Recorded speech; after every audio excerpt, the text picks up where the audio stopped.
Hello and welcome back to the Crafty Cupboard. I'm Leanne and today we're diving into the delightful world of spring bulbs as part of my field notes journal for the Roxy's Journal of Stitchery Challenge. Come take a look at my spring bulbs. Although it's midwinter here in Australia, the early cheer jonquils are out in abundance. I honoured jonquils in my Stitch the Season project with Corinne from To Be Loved Treasures. So I'll leave a link to that series at the end of this video if you'd like to watch me stitching the jonquils. For this prompt, I'm including freesias, which hold a very special place in my heart. They were the first bunch of flowers my husband ever bought me when we started dating. The freesias were the perfect choice, fragrant with their enchanting purple and yellow blooms. Their sweet, citrusy scent and vibrant colours always bring back fond memories for me. I remember thinking, this guy really gets me. He knows how important fragrance is to me. It was such a thoughtful gift that brought us closest together in those early days of getting to know one another and building trust.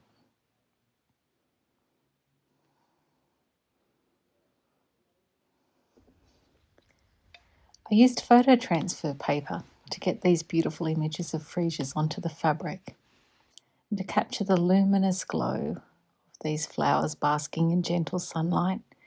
I'm stitching the edges with silk thread. The silk adds a touch of elegance and a subtle shimmer that really brings the flowers to life. Now, if you've been around my channel for any length of time, you know a favourite of mine is beautiful iris. And so from prompt of spring bulbs, the lovely Dutch iris shall be included. No stitching project for me on spring bulbs would be complete without it. I really love the rich purpley blues of the iris. This just stunning. And I love how they complement the sunny yellow of daffodils in a vase together. Many years ago, I took a botanical drawing class with artist Peter Whale. At first, I was frustrated because he focused on all the detail of shading and we were colouring in boxes and drawing spheres, and I just wanted to get into my flowers. But eventually it progressed that we could bring in our own flower and sit and draw it while Peter came around and gave us tips as we worked. Looking back at these pieces now, I am so happy with them compared to how I felt at the time. At the time, I thought, not good enough. But now I've done away with all judgment. I mean, I look and I know straight away that this is an iris. I draw even slower than I stitch, so it's really nice after all of these years to find a home for this piece.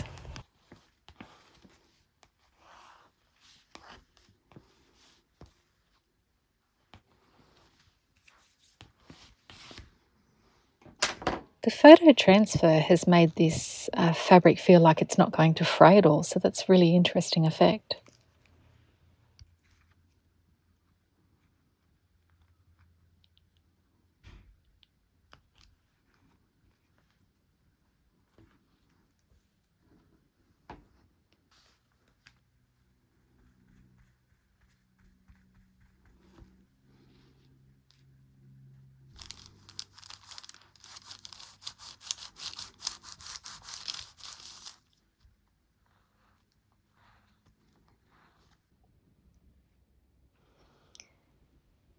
I'm also excited to include a special piece created for me by the lovely Kathy.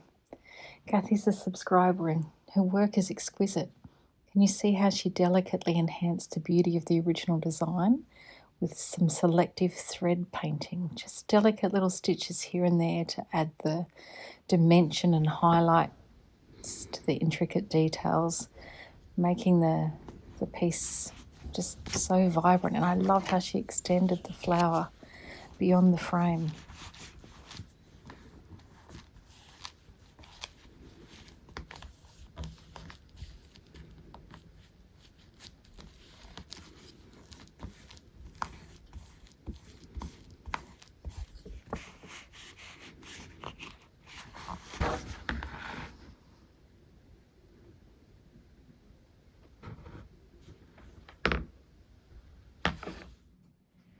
If you're new here, you won't recognize this flower, but others will.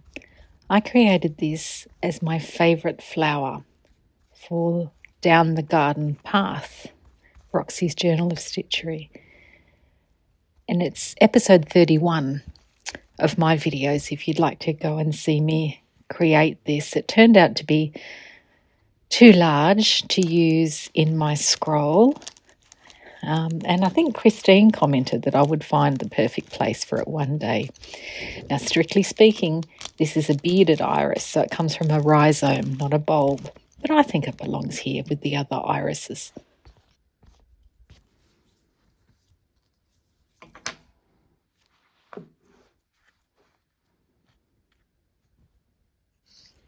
Back to working on the original iris you saw me working on at the start. I'm just using Inktense pencils to colour the iris. I drew the iris with a washout pen from the photo that you can see at the start of this video. There it is on my iPad in the background there. I'm just picking colours. I had difficulty trying to get that blue. I just didn't have anything quite like it, so it's going to be a slightly muted version compared to the beauty of the real thing. So just using some different embroidery stitches to enhance the iris.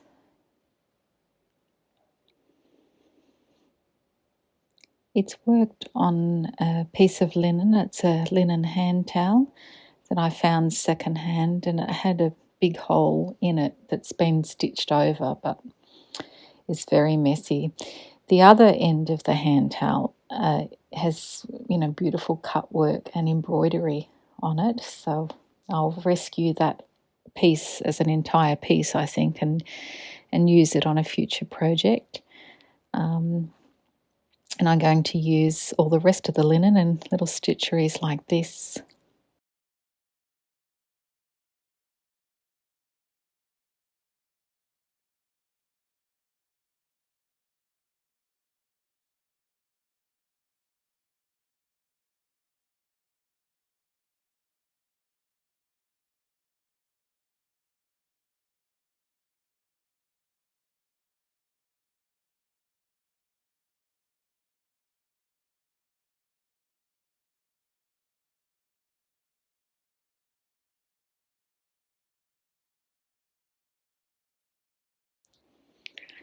I have a little bit of a slow stitch confession here. So I've admired the work where you can see people using doilies, repurposing them in their work, but I can't actually bring myself to cut them up.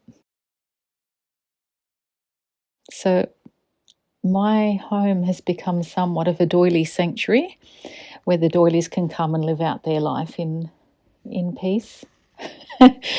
It's only the ones that have actually been damaged that I can actually bear to use, and the others are actually being used on tables, under vases, etc. And amuses me because I, not so long ago, went through that period where I got rid of all the doilies because we weren't using them, and I thought that really is silly to have them in the cupboard. And then here I am opening my doily sanctuary. Too funny.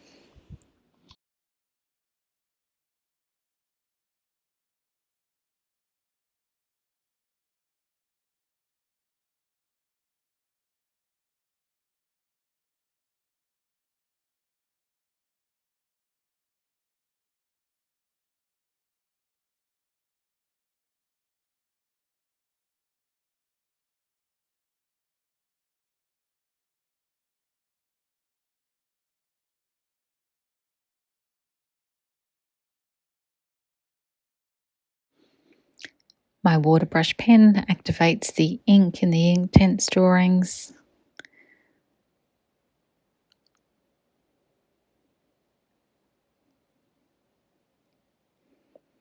I'm just adding back a little bit of shadow and vibrancy while the fabric's still damp.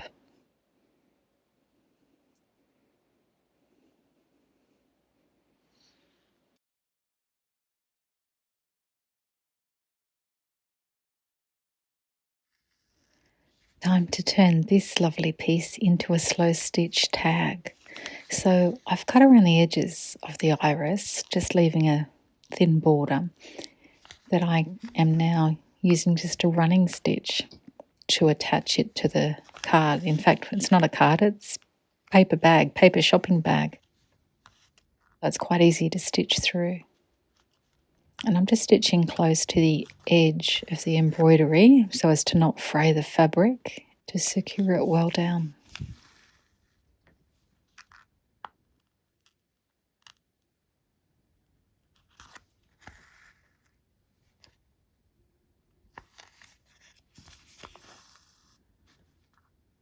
This lovely border piece came from a tissue box cover, and I used the embroidery on it in my previous slow stitch bin project. And I'm going to put that little scrap aside to use it for another project in the future as well. Little stitches, just using normal sewing machine cotton over the lines of the doily here to hold it in place. So this doily was one that I bought falling apart.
It's time to draw the lucky winner from our 100th episode. I've popped all your names in the spinner, the wheel of names, and let's see who our lucky winner is.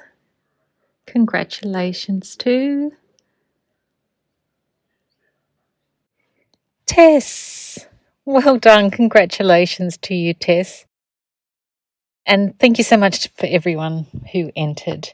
Now, Tess, if you have Instagram, that will be the best way to contact me, so you can let me know where to send the cupcake bag. If you click on my channel, you can see my Instagram account and click on that and go from there. If you don't have Instagram though, let me know and we'll work out another way.